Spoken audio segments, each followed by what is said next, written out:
So a couple of things that kind of jumped out at me as some of our presenters were talking, and I promise I'm going to wrap up in like 5 minutes. I won't talk a long time, I swear, even though I want to.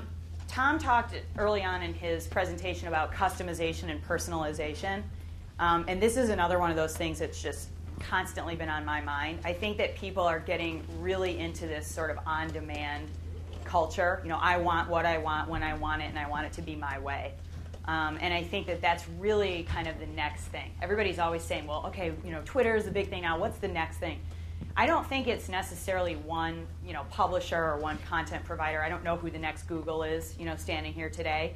But what I do think is happening is that there's this big shift, and I think whether people are buying insurance or they're buying a DVD player or they're buying a house, they want to own that experience. And I think that that's really different than where we were a couple of years ago. People were just thrilled to have access to information without having to sort of call a salesperson or walk into a dealer's showroom to buy a car, those types of things. They were just happy to be sort of armed with knowledge and information before they sort of took that next step to buy. And I think now it's sort of shifting the other way, which is they want to own the process.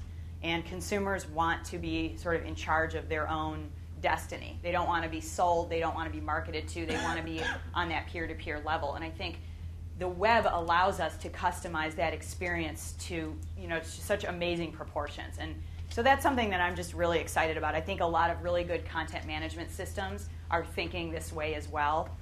We work a lot with Ektron. We work with WordPress and many others. And I just see in all of their future versions that are about to come out and the things that they're working on, this is key. How do we provide that personalized, sort of customized experience? Tom talked a lot about the experience when you shop with Amazon. I think so many of us are willing to pay a couple dollars more, not that Amazon charges more, because typically they're actually less, but there are companies out there that we would probably be willing, I think Apple's probably the best example of that, we would be willing to pay a little bit more for an experience that we can kind of own. You know when you're dealing with Amazon, you know what you're getting into. You know when you walk into an Apple store how that experience is going to kind of pan out. And I think that people are okay with paying a premium in certain cases to have that experience. And I think as they go into buying, you know, things that are really important to their family or their profession or their business, whatever it is, they want to own that experience. I think healthcare is a great example. We learned so much from the data that Tom and his team provided, and it's completely changed a lot of the direction I think that we may have been headed in, to understand, to take the brand out of it and sort of look at it from the customer standpoint. And I think that that's why I get so excited about what Tom is doing and what MotiveQuest is doing, because it's been the traditional way to look at this has been from the brand perspective. Well, what am I doing? What is my company doing? What are my competitors doing? How am I viewing myself out in the marketplace? And I think we have to move away from that and move towards what are my customers looking for? What are they expecting? What is the experience that they want to have? How are they making decisions? And then how do I fit my brand into that? And I just was really sort of excited about that as you were talking about the personalization. What else? I want to buy a Dodge Ram. I already covered that.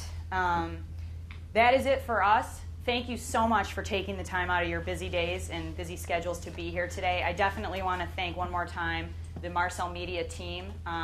Could not have done this without you guys. My partner Ben, who's sitting over here as well. And most of all, the people in this room that are our clients. None of us would be here without you. We can't thank you guys enough for your business and for your continued support. So please, everyone, feel free to stay after for a couple minutes and talk if you'd like. But thanks again for being here. Please, please, please fill out your feedback forms. You're not allowed to leave unless you fill out a feedback form. Thank you. You can leave them on your tables.